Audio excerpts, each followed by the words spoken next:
अहो आईसाहेब ऐका ना माझं. हे बघ अहो तुम्हाला अडवू नको. या घरात अमुकची कोणाला बी परवा नाहीये. मी जाऊन आता स्वतः शोधणार आहे त्याला. अहो आईसाहेब दादासाहेबांनी आणि फौजदारांनी पाठवलीत माणसं त्यांना शोधायला.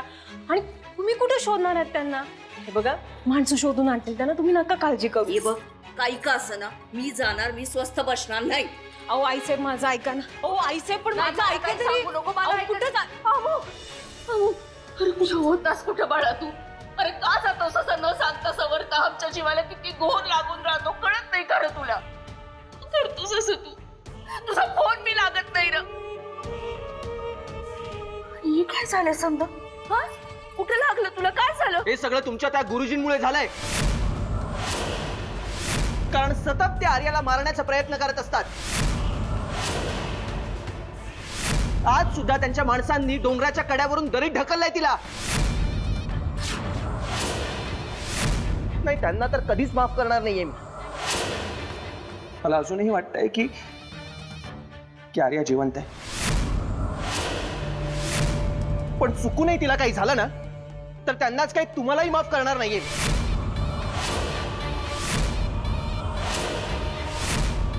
त्या क्षणी हे घर सोडून निघून जाईन मी.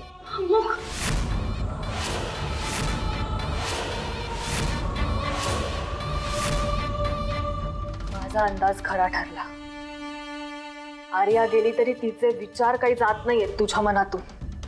हरकत नाही.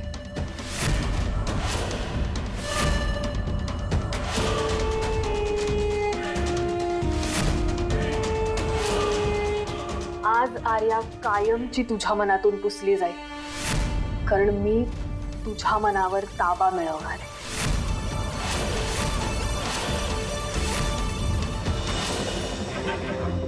अहो भाऊजी अहो ऐकत.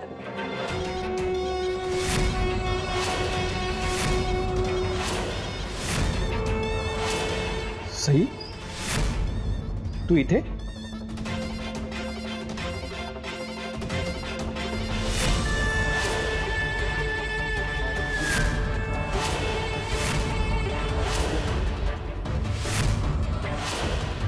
हो मी परत आली अमुक.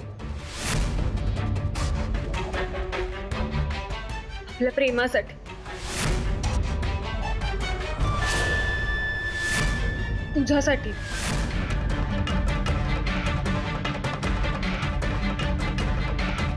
इथून निघून गेल्यानंतर मला रिअलाइज झाली माझी चूक, की मी खूप मोठी चूक केली.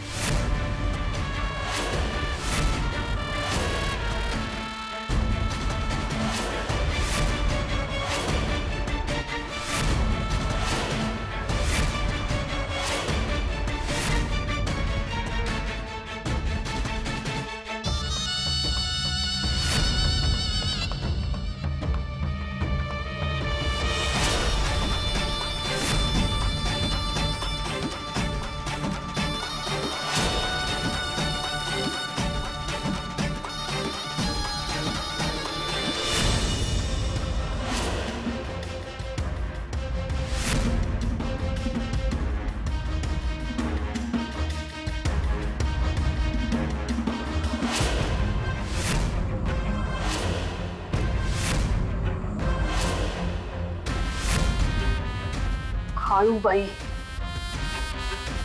काळूबाईनेच केलंय हे. आता जोपर्यंत हे कडं अमोघच्या हातात आहे तोपर्यंत अमोघच्या मनावर मला ताबा मिळवणं शक्य नाही.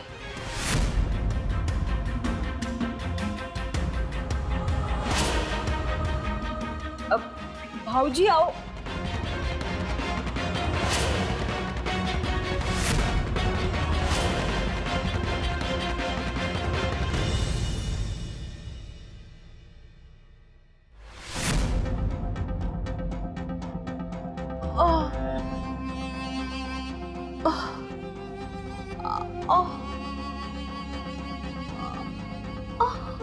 आर्या आर्या ए पुरी वाटेल. हा बरं तुला वाटेल बरं.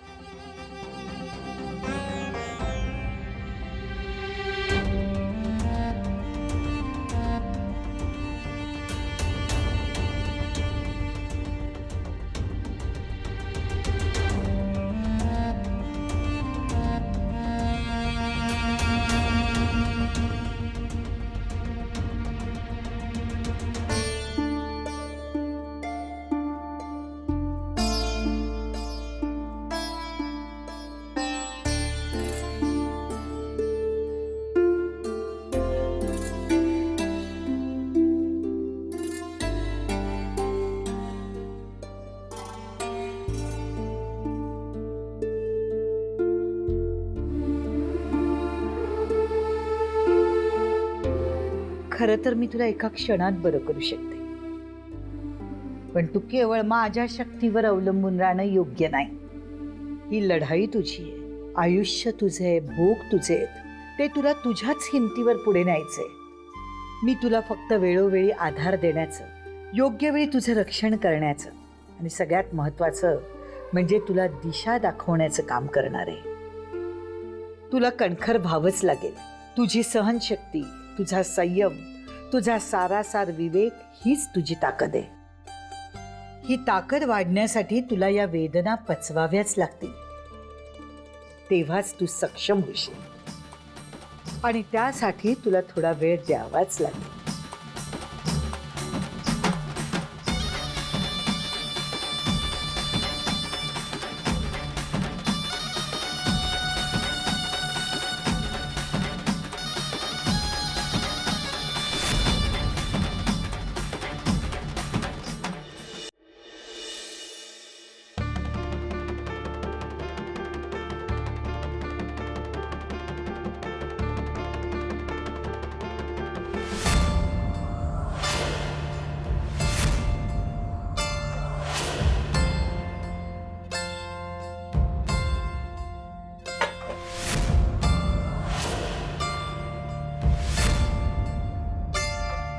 खाऊन घे थोडं. मला माहिती आहे तू शॉकमध्ये आहेस, पण मी आले ना आता. मी आहे तुझ्यासोबत. हे बघ, जे घडलं ते वाईट झालंय, but you must move on. Amogh, खाऊन घे थोडं. मला भूक नाहीये, प्लीज फोर्स करू नकोस.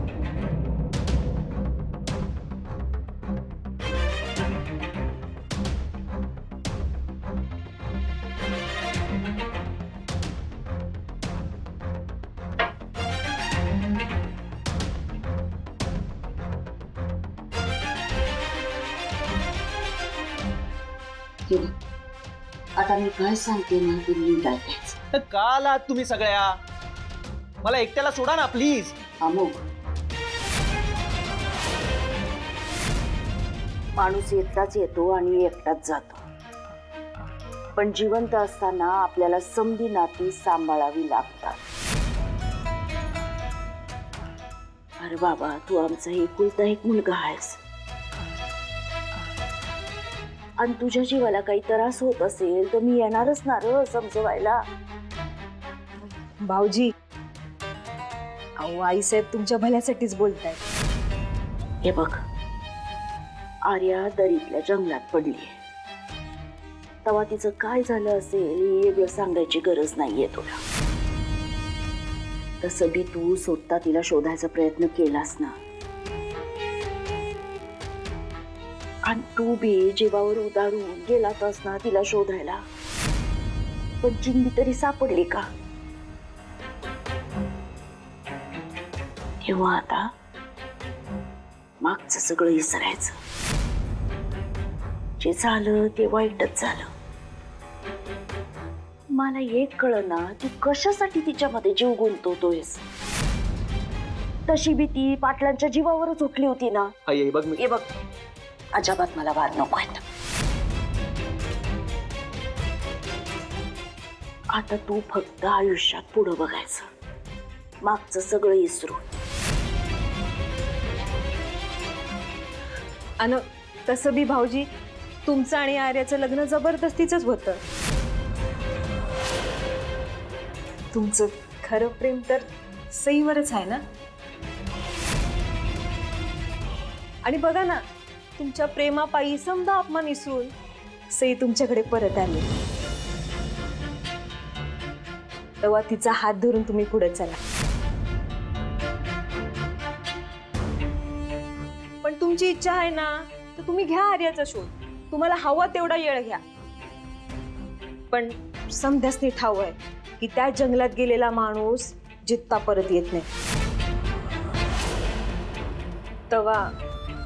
तेव्हा आता सईच तुमच्या मनावर फुंकर घालेल. आर्या परत येईपर्यंत आर्याची वाट बघेन मी, आणि तोपर्यंत मला या विषयावरती चर्चा नकोय प्लीज. बाबा, कित्यांदा समजवायचं तुला? हा, तुला त्या जंगलात गेलेला माणूस जित्ता परत येत नाही म्हणून. मी आलो ना तशी आर्या येईल परत. अरे आणि तोपर्यंत प्लीज मला या विषयावरती डिस्कशन नकोय प्लीज.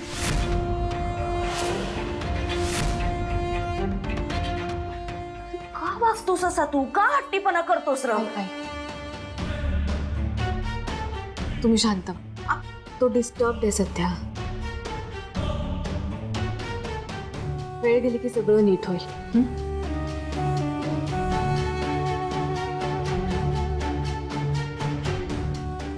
सांभाळ त्याला.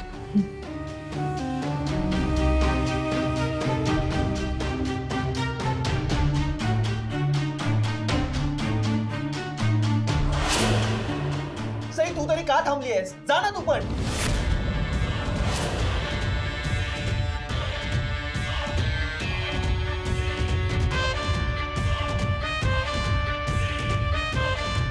दोन घास खाऊन घे. सई नकोय मला प्लीज.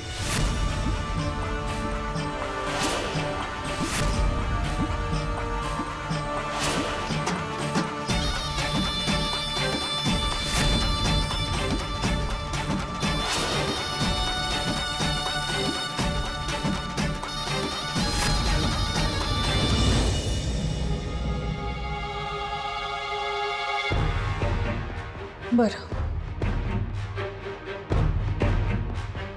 मला सांग, कुठे कुठे शोधलंस तू जंगलात? आय मीन, तुला वाटेत कोणी माणसं भेटली का? किंवा तुला काही क्लू सापडले का? मी खूप शोधलं, सगळीकडे शोधलं, पण खूप भयंकर आहे ते जंगल. एक बाई भेटली होती मला. तिनेच मला सांगितलं की आर्या सुखरूप असेल, तू नको काळजी करूस, तू जा घरी. तिनेच मला जंगलाच्या बाहेरपर्यंत सोडलं. तिने हेही मला सांगितलं की जंगलाच्या तोंडाशी एक वस्ती असेल, वस्तीमध्ये चौकशी कर. मी बाहेर आलो तर नव्हती वस्ती तिकडे. मी पुन्हा जायला निघालो तर तिथे आजी आणि सुशीला काकू आल्या. त्या जबरदस्ती मला इथे घेऊन आल्या. पण मी जाणार आहे. मी परत जाणार तिला शोधायला. मी नाही थांबणार इथे. काही करून आर्याला शोधणारच मी. माझी शंका खरी ठरली. ती काळूबाईच होती.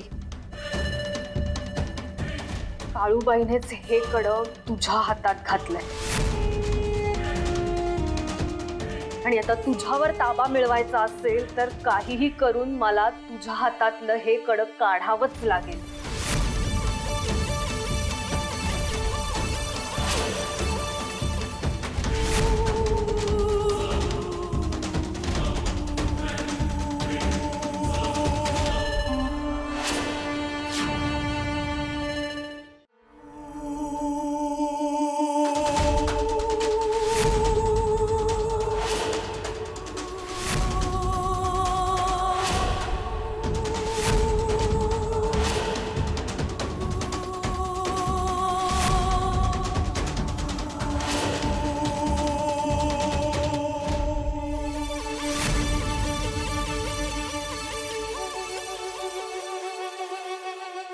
आर्या दरीत कोसळली ते खरं आहे, पण तिचा मृतदेह अजून सापडलेला नाहीये. तर काय झालं त्याचा शोध घ्या. लाक्यासुराची सावली, सई सावली, सई सावलीचा विजय असो.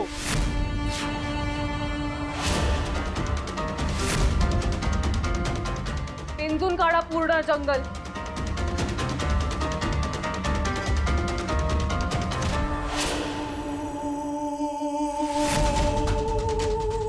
हे आर्याचा मृतदेह शोधेपर्यंत मला इथे एक खूप महत्वाचं काम तडीस न्यायचंय.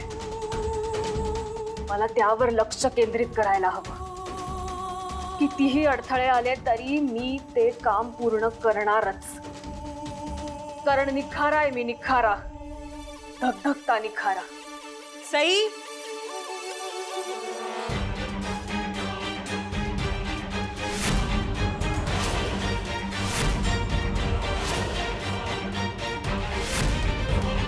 नॉक करून नाही येत आहेत, सिम्पल मॅनर्स आहेत ते. अगं सॉरी, खरंच सॉरी. ते काय झालं ना, मी गडबडीत आली ना, माझ्या ध्यानातच नाही आलं बघ. सॉरी. काय म्हणत होता तुम्ही? अगं मला हेच सांगायचं होतं तुला की आता आपल्याला घाई करायला लागेल. लवकरात लवकर अमोक भाऊजीनं तुझ्या कैयात घे. आर्या बी नाहीये इथं खोडा घालायला. तेव्हा ही संधी आहे आपल्याकडं. मी तुला प्लॅन सांगते. मी जसं सांगते ना तसंच कर. लास्ट टाइम तू आम्हाला न सांगता मुंबईला निघून गेलेलीस. बरं ती समजा जाऊ दे आता, पण मी सांगते ना तसं कर. मग बघच अमोक भाऊजी फक्त तुझेच.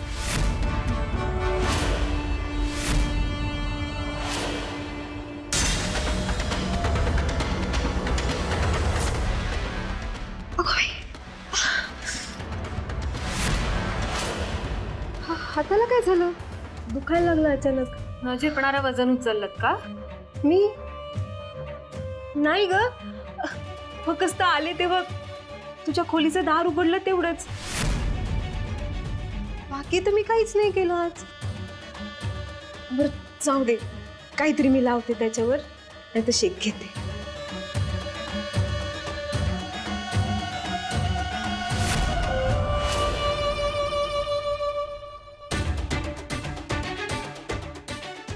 सई, तुला विचित्र वास नाही येते खोलीत? नाही.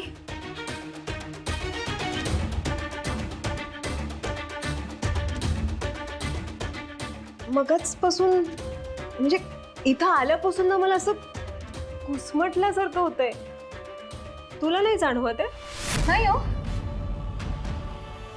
म्हणजे पूर्वी असं कधीच नाही झालं. कसं होतंय माहितीये की असं वाटतंय कोणीतरी पकडलंय, कोणीतरी ढकलतंय, असं काहीतरी जाणवतंय. तुमचा हात दुखतो ना म्हणून असेल कदाचित. वय असंच काहीतरी असेल. त्या हाताला बी मध्येच काय झालं ना काय समजेना. बरं मी येते.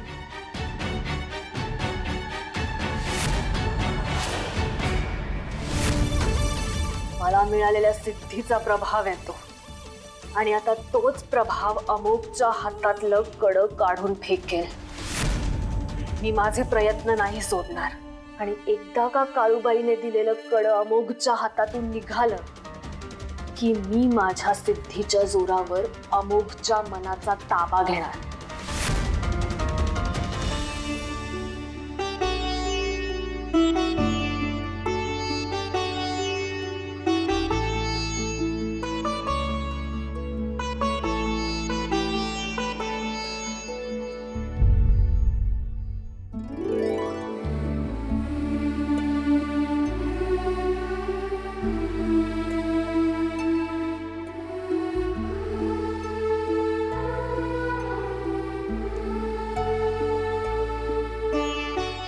आता तुला खऱ्या अर्थानं शुद्ध आलीये.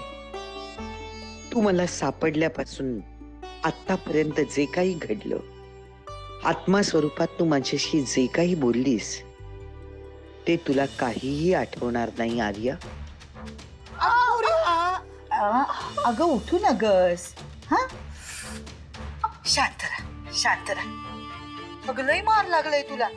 त्या जंगलात सापडलीस तू मला.